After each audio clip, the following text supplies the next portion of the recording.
Le livre de Galates, la lettre aux Galates, chapitre 4, verset 1. Il dit ceci. Nous savons que nous sommes dans le sous-thème. Nous avons un thème général pour l'année. Et pour atteindre cette vision annuelle, les choses sont, il y a des sous-thèmes, des sous-axes qui nous amènent quelque part. Nous sommes en train de traiter actuellement l'axe de la maturité et parvenir à la stature parfaite du Christ. N'est-ce pas un défi de dire qu'il faut parvenir à la stature parfaite de celui qui fait des choses extraordinaires? Écoutons ce que la Bible dit. Or, aussi longtemps que l'héritier est enfant, j'ai dit qu'il ne diffère en rien d'un esclave, quoi qu'il soit maître de tout. Si nous partons dans d'autres versions, nous écoutons qu'il dit quoi qu'il soit propriétaire de tout le patrimoine. Est-ce que quelqu'un peut posséder quelque chose et vivre comme esclave, ayant l'impression comme si nous n'avons pas encore droit à accéder à ces choses, alors que c'est notre patrimoine? Ici, nous nous intéressons à ces passages non pour exploiter le contexte, mais vous comprenez avec moi que dans ces passages, il y a une notion d'évolution. Et deuxièmement, il y a une comparaison entre enfants, pas comme une comparaison entre héritier et esclave, qui dépend de notre état de maturité. Si on est enfant, on ne diffère en rien d'un esclave. Est-ce que quelqu'un comprend? Nous sommes tous grands dans cette assemblée. Mais nous ne parlons pas, amen, mais nous ne parlons pas que du fait d'être grand physiquement ou en âge, mais nous allons encore en profondeur, plus loin pour dire que être grand ici n'est pas ce que nous pensons premièrement. Nous pouvons avoir des gens très grands, mais qui en réalité devant Dieu ne sont pas encore grands. Le contexte ici nous parle d'une personne qui vit en dépendant de la loi. C'est-à-dire, on regarde beaucoup plus à la loi sans tenir compte de la grâce. Alors que la vie sous la grâce et la vie sous la loi sont deux vies très différentes. On n'est pas en train de dire que nous laissons la loi, mais nous disons tout simplement que nous vivons un temps de grâce où les choses sont différentes des temps de la loi. Et tant qu'on n'a pas conscience de certaines choses, nous demeurerons toujours enfants, et ce qui fait que nous ne différerons pas d'un esclave. Alors qu'un esclave et un héritier diffèrent par leurs droits et leurs devoirs. L'esclave a plus de devoirs que l'héritier. Et l'héritier a plus de droits que de devoirs. Et même s'il a des devoirs, ces devoirs l'amènent tout simplement à jouir de ce qu'il a. Sommes-nous esclaves, enfants ou héritiers? Nous lisons le deuxième passage qui est Éphésiens chapitre 4 verset 13 dans la version Semère, où la Bible nous dit ceci. Parlant au début des dons, il dit il a donné à chacun tel don, jusqu'à ce que, aussi longtemps, oui, nous passons à Éphésiens chapitre 8, jusqu'à ce que, Éphésiens chapitre 4 verset 13, il nous dit jusqu'à ce que nous soyons tous parvenus à l'unité de la foi et de la connaissance du Fils de Dieu, à l'état donc fait à la mesure de la stature parfaite du Christ. À la mesure de la stature parfaite du Christ, nous dit simplement que, étant homme, il y a une certaine évolution qui nous amène à la mesure de la stature parfaite du Christ. On ne devient pas comme Christ directement avec les pensées du monde. On n'est pas comme Christ avec l'enseignement de l'école. On n'est pas comme Christ parce qu'on a grandi, ou parce qu'on a 33 ans comme lui, ou parce qu'on a 30 ans comme lui. Mais il faut une certaine évolution. Et pour cela, il a donné des dons à chaque personne. Et les dons qu'il a disposés nous amènent, nous édifient pour que nous puissions arriver à ce niveau, qui est la stature parfaite du Christ. Et cette stature parfaite du Christ, nous verrons par la suite que c'est une exigence. Nous empruntons ce contexte pour nous rendre compte simplement du fait que, étant chrétiens, nous ne sommes pas encore parfaits. Nous n'avons pas encore l'image du Christ. Mais il faut à un certain moment évoluer, switcher pour passer à certaines réalités. Est-ce que vous avez expérimenté tout ce qui est dans la Bible? Est-ce que le problème, c'est parce que Dieu ne se manifeste pas? Ou il y a des choses qui ne marchent pas dans votre vie? Est-ce que quelqu'un est grand pour expérimenter tout comme un héritier? Ou quelqu'un demeure encore esclave? Nous parlons maintenant de la maturité. Et c'est quoi la maturité?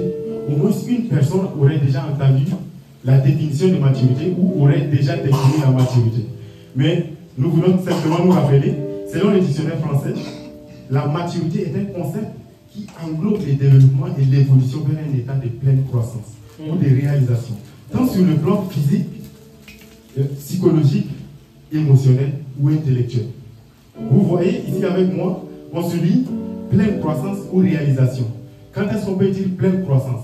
On dit pleine croissance ou réalisation lorsqu'on a une idée de d'où est-ce qu'on doit parvenir. On ne réalise pas ce qu'on est. Quand on ne connaît pas l'état final, on ne réalise pas. On réalise ce qu'on projette comme projet. Et ce qu'on projette, c'est quoi? Et lorsque ce qui est projeté devient une réalité, c'est là où on parlera de la réalisation. Notre maturité, nous évoluons d'un état où nous savons où pour parvenir quelque part, avant de dire que nous sommes matures. Est-ce que quelqu'un comprend avec moi? Nous partons tout doucement. De manière libre, qu'est-ce que nous allons dire comme maturité? Parvenir à un état où l'être lui-même. Nous comprendrons par là que lorsque le Seigneur nous appelle, nous devenons des êtres nouveaux. Il y a des différences de manifestations dans l'Assemblée de Dieu. Qu'est-ce qui se passe? Parce qu'à un certain moment, il y a des gens qui ne sont pas encore comme Christ. Il y a des gens qui doivent évoluer pour arriver à un niveau où la manifestation deviendra une évidence. Maturité, c'est l'état d'un être qui atteint une phase où elle est qualifiée pour puiser et jouir pleinement de son potentiel. Le potentiel est là. Dieu a déjà disposé des choses. Dieu a donné. Mais il nous faut une certaine maturité pour exploiter pleinement ce que nous avons. Certains trouvent comme pourquoi chercher tant les dons alors que nous avons déjà le salut. Quelqu'un peut déjà se poser cette question, je pense. Vous remarquerez que même dans le monde, même sans revenir dans la Bible, nous voyons dans le monde qu'il y a des appellations, des espèces qui varient en fonction de la maturité. On voit chez les animaux, les petits s'appeler d'une autre manière que les grands. Les lions, on appelle lion l'espèce qui a grandi, et lionceau les petits. On appelle poussin coq ou poule. Et nous, cette différence ne s'arrête pas tout simplement aux appellations, mais c'est les caractères. Lionceau, poussin ou enfant n'ont pas tous les caractères d'adultes, tous les caractères qui pourraient les permettre de vivre pleinement comme leur espèce. Vivre pleinement comme leur espèce, qu'est-ce qu'on est en train de dire par là? Une espèce est capable de se reproduire. Mais lorsqu'on prend un poussin, on ne peut pas dire qu'un poussin peut pondre. Parce que ce poussin n'est pas encore arrivé au stade de la maturité.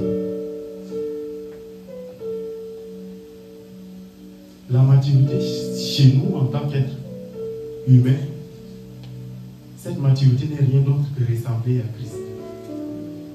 Ressembler à Christ parce que nous avons été créés à l'image de Dieu. Rappelons-nous de cette définition qui dit la réalisation. Cette réalisation, c'est arriver à ce qui a été présenté au début comme l'idéal. Créés à l'image de Dieu, mais nous ne sommes pas encore matures lorsque nous ne sommes pas encore comme Christ. Ne pas être comme Christ, nous verrons par la suite qu'est-ce qui est, à quoi nous faisons allusion lorsque nous parlons de ne pas être comme Christ. Quand est-ce que nous pouvons nous considérer comme matures? Il y a plusieurs sortes de maturité dans la vie d'une personne. Lorsque une personne parvient à l'état où elle est capable de mettre au monde, nous parlons d'une maturité. Parce que cette personne, les organes de cette personne se sont développés, lui donnant déjà cette possibilité, cette capacité à mettre un être semblable comme lui au monde. Et lorsque nous atteignons cette maturité, nous ne pouvons pas généraliser en disant oui, nous sommes matures. Pourquoi? Parce que ailleurs, lorsque vous êtes affecté par une certaine situation, une circonstance, comment réagissez-vous? Cette réaction définit également notre maturité. C'est pourquoi lorsque vous êtes âgé, lorsque nous sommes âgés, ne généralisons pas que nous sommes matures. L'âge n'a rien à voir avec la maturité.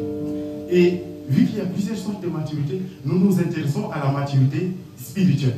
Ce qui nous intéresse, la maturité spirituelle ici, c'est le développement de notre être spirituel. Nous verrons par la suite que l'être n'est pas seulement cette enveloppe ou cet état physique que vous voyez devant vous, mais l'être est tridimensionnel. Et nous verrons par la suite que si nous ne ressemblons pas à Dieu, nous ne sommes pas encore matures. Quelqu'un peut se dire, au-delà de l'appellation chrétienne, quel est votre état de maturité en tant qu'être spirituel, en tant qu'une personne qui est passée d'un monde à un autre, passée de l'ancienne vie à la nouvelle vie. Vous vous distinguez de quoi? En quoi est-ce que nous nous distinguons? En quoi est-ce que nous sommes différents de ce que nous étions avant? Comprenons-nous ceci, malgré que l'être soit grand, il y a des pensées qui sont mûries dans notre cœur, des pensées qui viennent dans notre cœur alors que nous avons une autre volonté. Nous sommes là, le frère veut prier, mais c'est difficile de prier. Qu'est-ce qui se passe? Est-ce qu'un être qui ne contrôle pas ses émotions ou qui ne contrôle pas ses actions, qui n'a pas le pouvoir entier sur ce qu'il fait, peut déjà se qualifier comme mature? Alors que quelqu'un est dans sa chambre avec une volonté, je sais que je suis chrétien, je dois passer avant de dormir ou j'ai conscience qu'il y a des problèmes, que je dois m'élever dans mon lieu secret pour prier. Mais c'est en ce lieu que le lit nous réclame. On s'allonge pour dormir. Est-ce qu'une personne qui ne se connaît pas peut se considérer comme mature? Pourquoi est-ce que nous avons un désir et en même temps un autre désir contraire? Qu'est-ce qui se passe dans notre être? Merci. Excusez-moi un instant.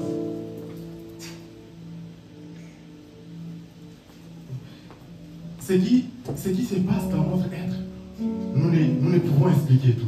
C'est pourquoi lorsque vous ne vous connaissez pas, est-ce que quelqu'un peut se dire je suis médecin sans avoir une idée sur combien d'années les études de médecine en médecine durent ou à quelle phase je suis? Il faut ça. Avant tout se connaître avant de se dire mature. Parce que c'est déclarer mature, c'est extérioriser la conscience, ce que nous avons conscience que nous sommes. Je suis mature parce que j'ai cette conscience d'où je suis exactement. Mais si je n'ai pas conscience de ce que je suis, je peux encore dire que je suis mature. Et pour cela, nous allons découvrir un passage qui nous montre, 1 Thessaloniciens chapitre 5, verset 23, qui nous montre qui nous sommes exactement. 1 Thessaloniciens chapitre 5, verset 3, qui nous dit ceci. Qui nous sommes exactement. La parole de Dieu dit ceci.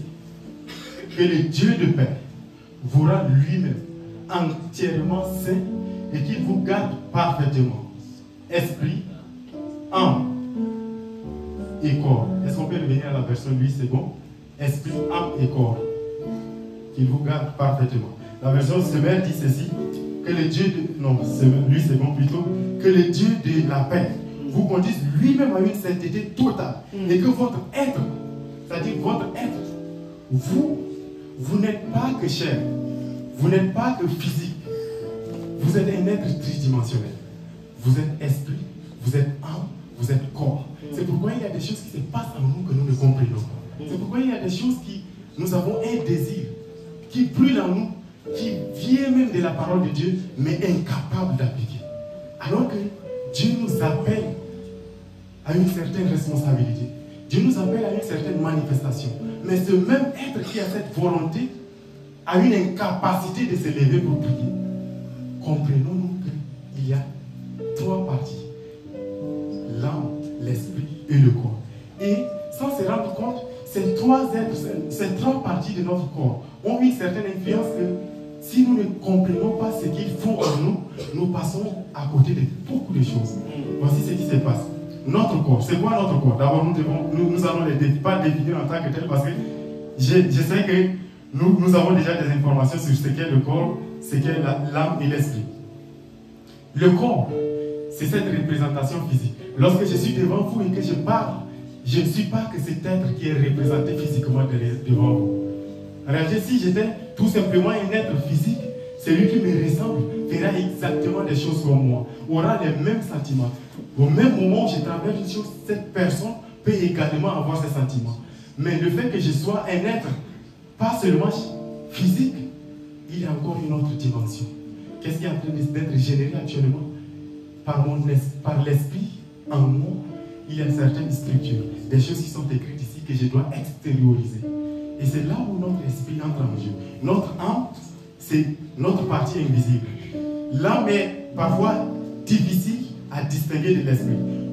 C'est notre âme qui définit notre personnalité, le siège de nos pensées, la volonté et nos émotions.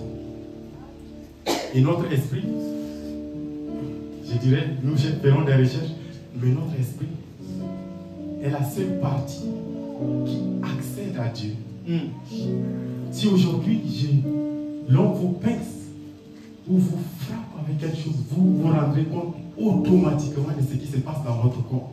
Parce que vous avez mal, vous avez conscience. Lorsque quelqu'un dit, vous êtes très bien coiffé, frère, vous êtes mal habillé, on est affecté directement d'une certaine manière. Mais dans notre esprit, est-ce qu'on est en train de comprendre cette sensibilité que nous avons extérieure? Notre sensibilité dans le corps et notre sensibilité dans l'âme. L'âme est sensible même aux hommes, dans les relations que nous avons parmi les hommes. Vous voyez une personne, parfois on dit les fils ou les femmes sont très émotionnelles. Qu'est-ce qui se passe?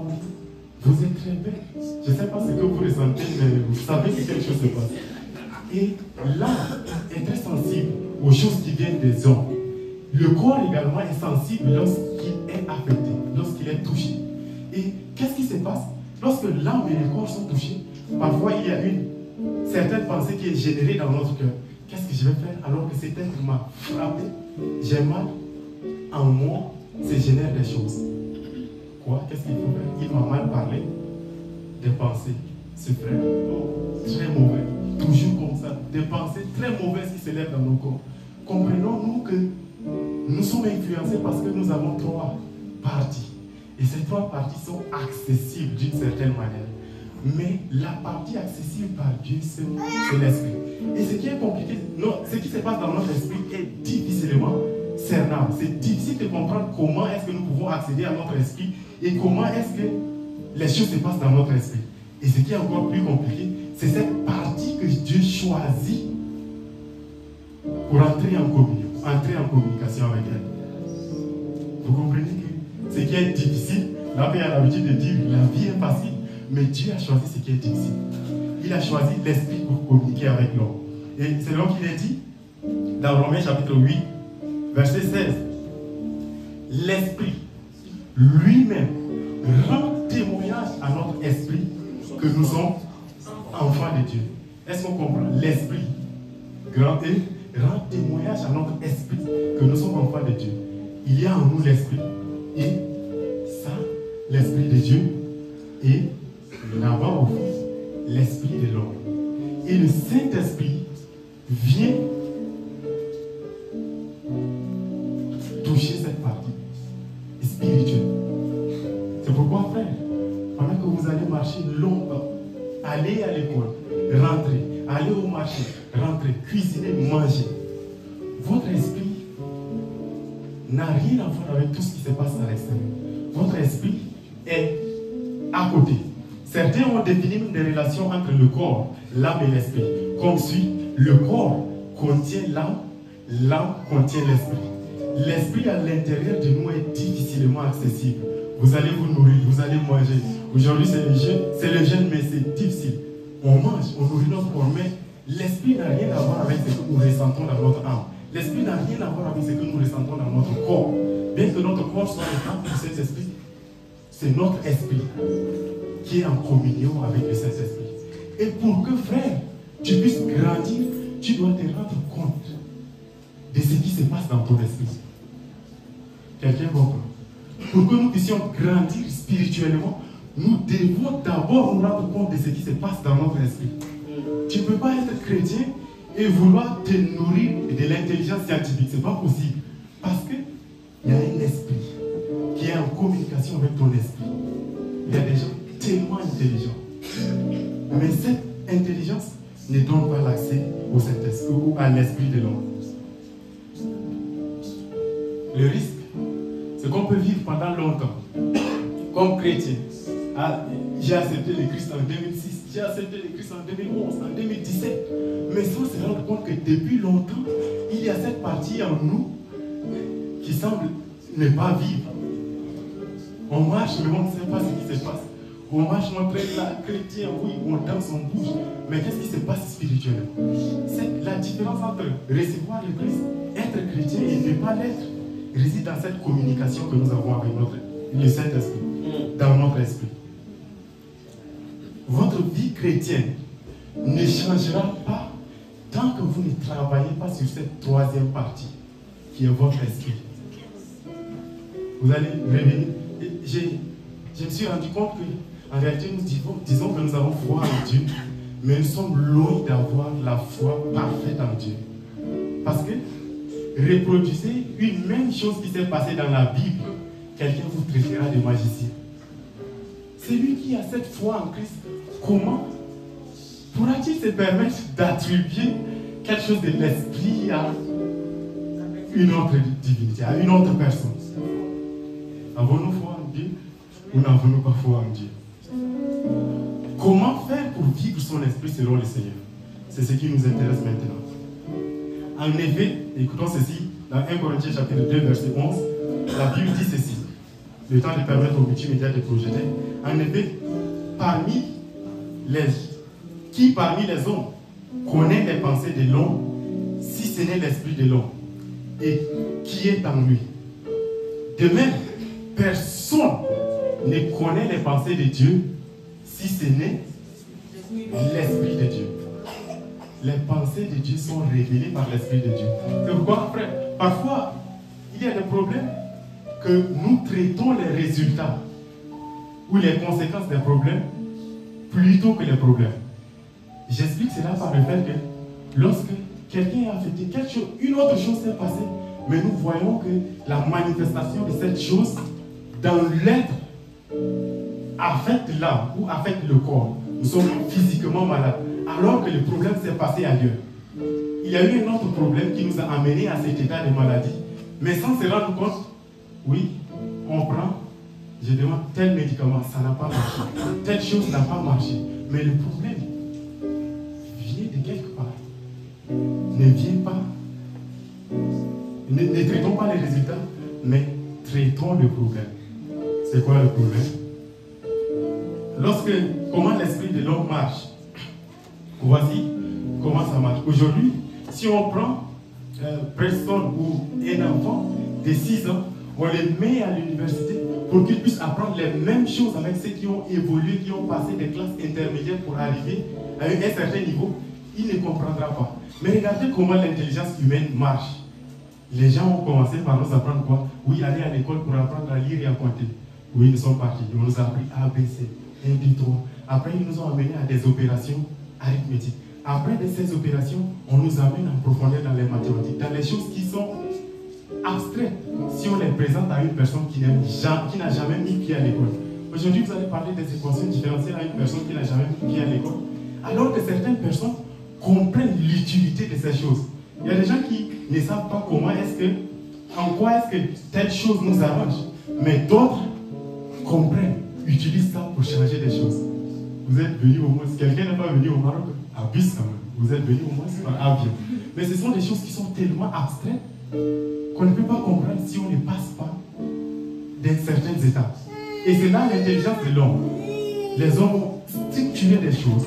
Ils nous ont amenés petit à petit à comprendre des choses qui semblent être abstraites pour être des choses évidentes. Il y a des gens qui comprennent que c'est normal qu'un avion soit dans l'espace parce qu'ils ont compris cette loi. Et c'est là l'intelligence de l'homme. Mais spirituellement, frère, qu'est-ce qui se passe? Comment Dieu agit? C'est là le problème. Et si nous ne comprenons pas ça, nous allons venir aujourd'hui ici Quelqu'un prie, il a des problèmes, il prie, mais ça ne répond pas aux problèmes. Il vient à l'église à l'intercession chaque jour, chaque fois. Il prie comme pas possible, mais il reste toujours dans ses problèmes. Le problème, il va dire peut-être c'est moi le problème. Il faut présenter, donner comme sujet de prière à telle autre personne. Mais les choses demeurent toujours compliquées. Est-ce que quelqu'un a expérimenté ces choses? Est-ce qu'il y a des prières qui ne sont pas exaucées jusqu'à là? Le problème est où? Cherchons, frère, à comprendre comment l'esprit marche. Donnons du temps à notre esprit pour comprendre les choses de Dieu. Si ce n'est l'esprit de Dieu, l'homme ne pourra comprendre les choses de Dieu. L'esprit de Dieu, quant à lui, écrit ici, vient pour nous révéler notre vraie identité. Notre vraie identité, c'est quoi? C'est cette identité qui sait que, oui, même si je n'explique pas, même si les autres disent, mais comment est-ce qu'en 6 jours, on crée, Dieu crée tout ça? Mais comment est-ce que quelqu'un qui est mort est ressuscité des morts? Comment est-ce que quelqu'un qui a tel problème, par imposition de main, est guéri? C'est là, nous n'allons pas expliquer, mais le Saint-Esprit nous donne une identité qui nous fait savoir que nous sommes tirés de Dieu. Nous sommes tirés de celui qui a créé l'homme et celui qui sait comment, qu'est-ce qui ne marche pas à l'intérieur de l'homme. Et vu que nous avons tellement foi en ces dieux, nous demandons cette grâce qui dépose dans la vie d'une personne pour faire disparaître le mal qui est dans cet être depuis longtemps. C'est là le travail de l'être spirituel. Nous quittons de la nature aux choses spirituelles. Maintenant, nous savons maintenant qui nous sommes. Qui est le Saint-Esprit et pourquoi parler de lui maintenant? L'être de Dieu qui donne vie à notre partie spirituelle. Notre partie spirituelle ne sera jamais édifiée par des connaissances. Notre partie spirituelle est édifiée par le Saint-Esprit. Et c'est cet esprit qui nous donne certaines capacités à reproduire les choses de Dieu. Et lorsqu'il vient dans notre vie, il redéfinit certaines choses d'une autre manière. Vous verrez que certaines personnes qui ont pris assez du temps dans l'intimité avec le Saint-Esprit trouvent certaines choses comme évidence. Alors que nous, d'autres, nous sommes en train de courir encore pour chercher. Non, mais cet homme, qu'est-ce qu'il est en train de faire? Frère, il y a des choses qui se passent dans la vie de certaines personnes. Il y a des réalisations qui ne sont pas les résultats de nos rencontres ici dans cette assemblée. Il y a des gens qui ont commencé à chercher Dieu depuis 2012, qui sont consacrés, qui ont compris les secrets depuis longtemps. Et ils sont arrivés là, ils reproduisent certaines choses. Et nous n'avons pas encore cette conscience. C'est pourquoi c'est difficile à comprendre. Et nous avons besoin de l'assistance du Saint-Esprit. Qui est l'Esprit? Dans Jean chapitre 16, verset 13, que je n'ai pas donné au multimédia, mais que nous connaissons tous, lorsque l'Esprit sera venu, il vous parlera. Moi je reprends.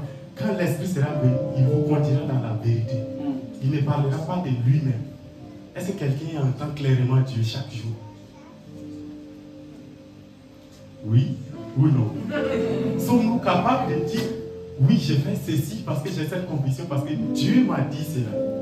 Mais comment? Qu'est-ce qui fait ta particularité si Dieu ne te révèle rien?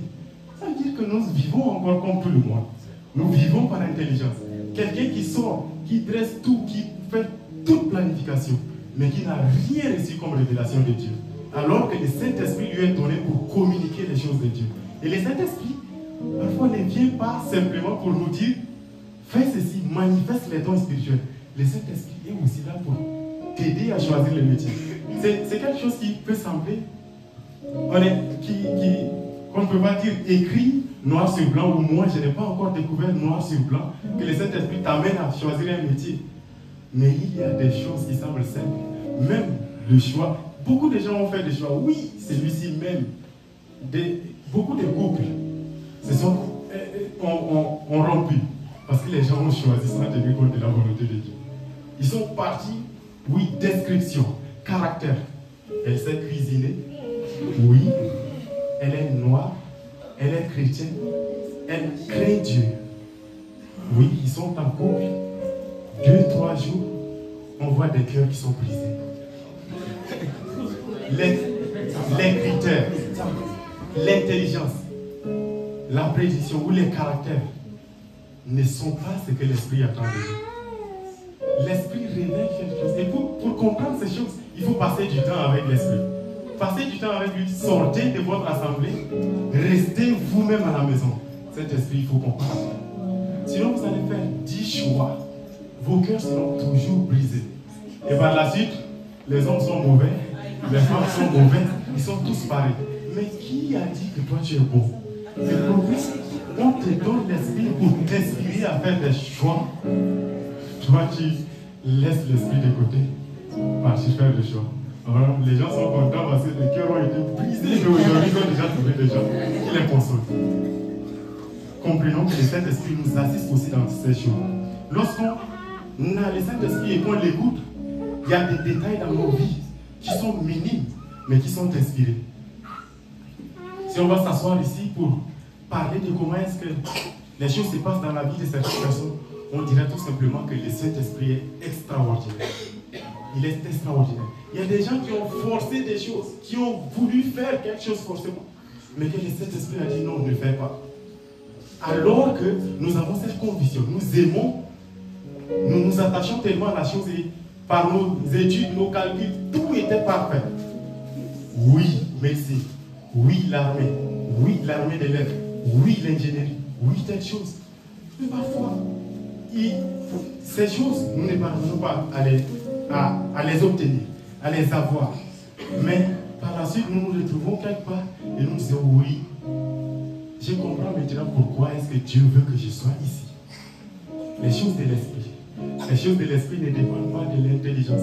C'est pourquoi parfois, lorsque vous avez des problèmes dans votre vie, ou vous voyez que votre vie de prière régresse, vous venez, oui, aujourd'hui il a prêché, il a parlé de l'esprit, il a parlé de la prière, il a parlé de la communication avec le Saint-Esprit. Oui, je viens m'asseoir dans mon salon, je sors mon stylo, je note de 1h à 3h. Prière. De 6h à 6h30, méditation. Vous passez excellemment à côté de ce que le Saint-Esprit prévoit pour vous. Parce qu'il ne révèle pas par connaissance.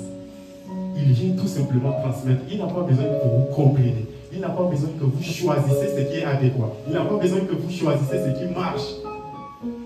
Il vient, il communique. Parce que de toutes les façons, il est Dieu. Il n'est pas au service de l'homme. C'est pourquoi il révèle ce qu'il veut. Amen. Merci. Le problème que nous avons pour enfin chuter, c'est que nous avons le Saint-Esprit en nous. Mais si on passait le micro, quand est-ce que tu as écouté le Saint-Esprit pour la dernière fois? Pourquoi est-ce que tu te trouves dans telle filière? Inspiré par le Saint-Esprit ou pas? Pourquoi est-ce que tu te trouves à la chorale? Pourquoi est-ce que tu te trouves à l'accueil? Pourquoi est-ce que tu te trouves au multimédia? Passons le micro.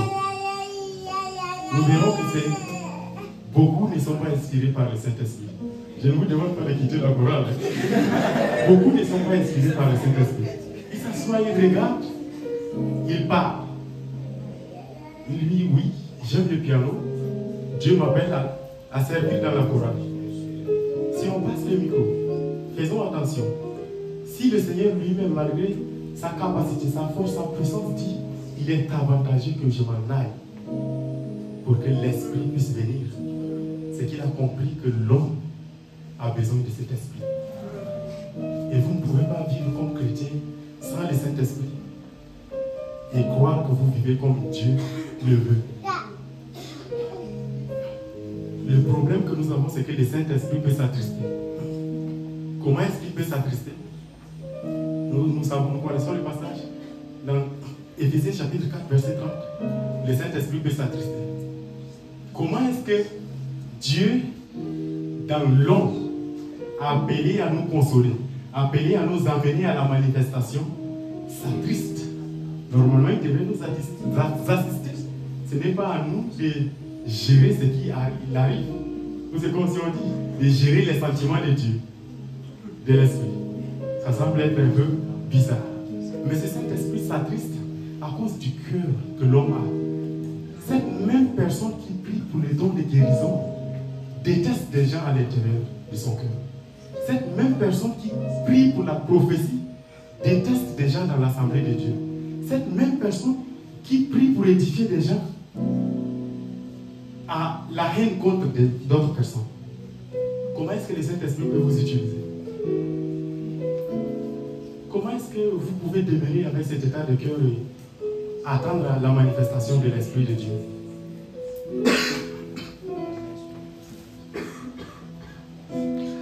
Dieu veut se manifester dans son assemblée.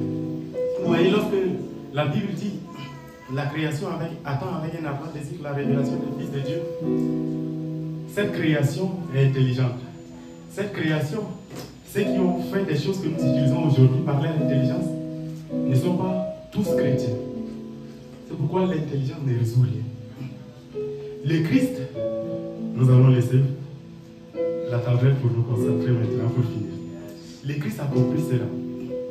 C'est pourquoi, venu pour donner le salut, il n'est pas venu simplement enseigner et montrer la voie.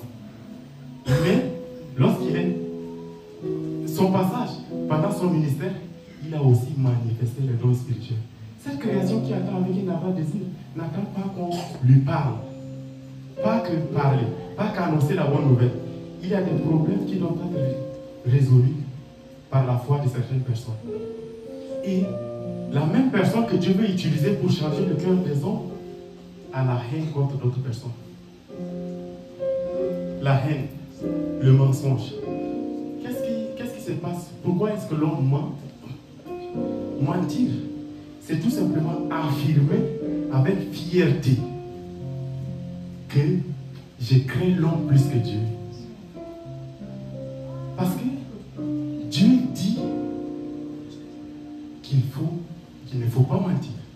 Et pourquoi est-ce qu'on vient pour s'asseoir? Josias, j'ai dit cela, j'ai dit parce que je sais que si je dis la vérité, il sera touché, vexé, et pas contre, pas en retour, prendre une décision qui ne serait pas profitable. Mentir, retenons ceci, c'est affirmer avec fierté, volontairement, qu'on craint l'homme plus que Dieu. Troisième chose. Ah, je suis revenu encore. Troisième chose.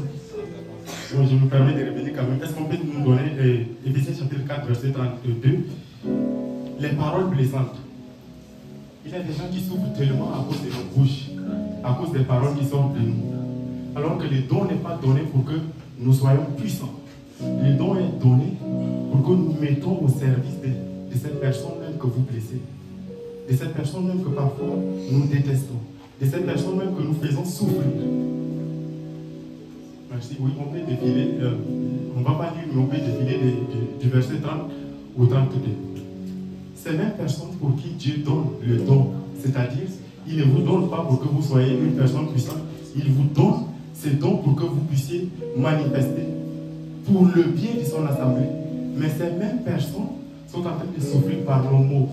Ils clashent tout le monde, ils parlent mal de tout le monde. Mais c'est lui qui se présente dans la maison de Dieu pour demander les dons.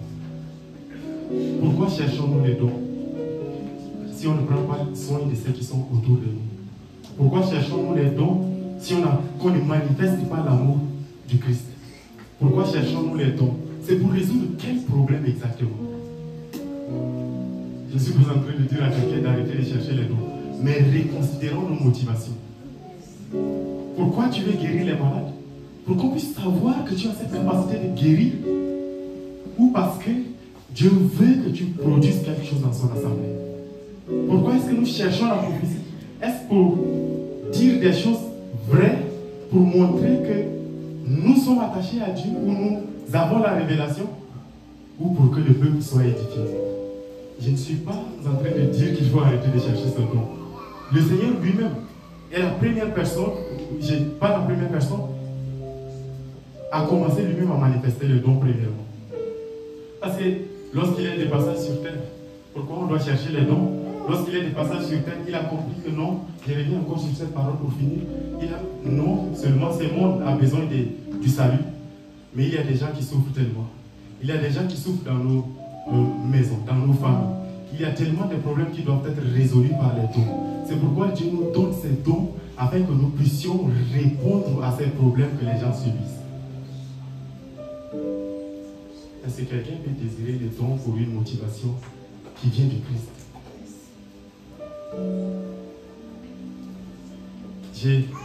On a prié pour des situations pendant longtemps. On a pleuré pour des situations pendant longtemps. Mais un jour, pourquoi est-ce qu'il faut chercher des dons? Parce que prier ne suffira pas. Parce que parfois, il faut toucher le problème du doigt. Il faut indexer le problème pour le mettre dehors de nos vies. Un jour, quelqu'un prier pour dire, oui, il y a telle chose qui ne marche pas dans ma famille depuis des années. Mais qu'est-ce qui ne marche pas, Seigneur? Nous avons besoin de toi. Nous avons besoin de toi. Cette prière n'a pas marché alors que c'est une famille chrétienne. Des hommes prient, des gens prient chaque jour. Mais ce problème-là est resté longtemps. Mais il y a un jour où quelqu'un s'est levé, étant sur son lit, à 4 heures. Cette personne se voit réveiller et une parole monte dans son cœur. Voici le problème réel de ta famille. Lève-toi, prie. Ce même mois, cette famille a eu sa solution. Frère, tu n'es pas appelé à traîner dans l'essai. Tu n'es pas appelé à marcher dans l'essai. Oui, on va essayer. Voici ce qui va marcher. On va voir. Oui, la Bible a dit, Lazare a fait ceci. Dieu a dit ceci. Jésus a dit cela. Lazare s'est ressuscité. Telle chose s'est passée. Et voici le résultat. Cela ne se produit pas de cette manière, mais la sensibilité au Saint-Esprit, nous donnant ces dons, nous révélant les choses de Dieu, fait que nous donnons des solutions aux problèmes avec exactitude. Et c'est ces dons qui caractérisent la maturité ou la croissance d'une église. Rappelons-nous de ce passage, le passage de Galates plutôt Éphésiens chapitre 4, verset 13. Que la stature parfaite du Christ, c'est la croissance, amener les gens à l'image du Christ, pour que nous puissions connaître réellement le Christ. Mais connaître réellement le Christ ne se définit pas, ne s'arrête pas tout simplement à ce que nous disons. Par au-delà. Est-ce que quelqu'un peut désirer? Nous entrons dans un autre moment où je ne sais pas si l'intercession a prévu que quelqu'un intervienne, mais nous passons à un autre moment où je te demanderai, est-ce que quelqu'un peut voir au-delà? Est-ce que quelqu'un peut accorder l'attention à son esprit? Je pense que nous avons parlé longtemps, mais il y a l'impression qu'il y a des choses que nous devons comprendre encore au-delà. Lorsque le Saint-Esprit nous révèle des choses, c'est avec exactitude qu'il veut que nous traitons les problèmes. C'est avec exactitude qu'il veut que nous répondons aux problèmes de son assemblée. C'est avec exactitude qu'il veut que nous manifestons des choses dans son assemblée. C'est avec exactitude qu'il veut répondre aux problèmes de cette assemblée. Alors qu'il dit dans Galates chapitre 3, verset 7, vous êtes héritiers. Et l'héritier est celui qui dispose et qui a tout le patrimoine, qui a le droit d'utiliser, qui a le droit d'exercer, qui a le droit de prendre ce qui lui est promis. Est-ce que quelqu'un peut entrer en esprit en cet instant? J'aimerais te dire que l'esprit veut te révéler beaucoup de choses. L'esprit veut que tu sois disposé à la manifestation. L'esprit veut que tu sois disposé à l'écoute des directives qui viennent de lui. L'esprit veut que tu sois disposé à une nouvelle manifestation. L'esprit veut que tu parviennes à arriver à un autre niveau. Je ne sais pas ce qui se passe exactement dans ton cœur actuellement.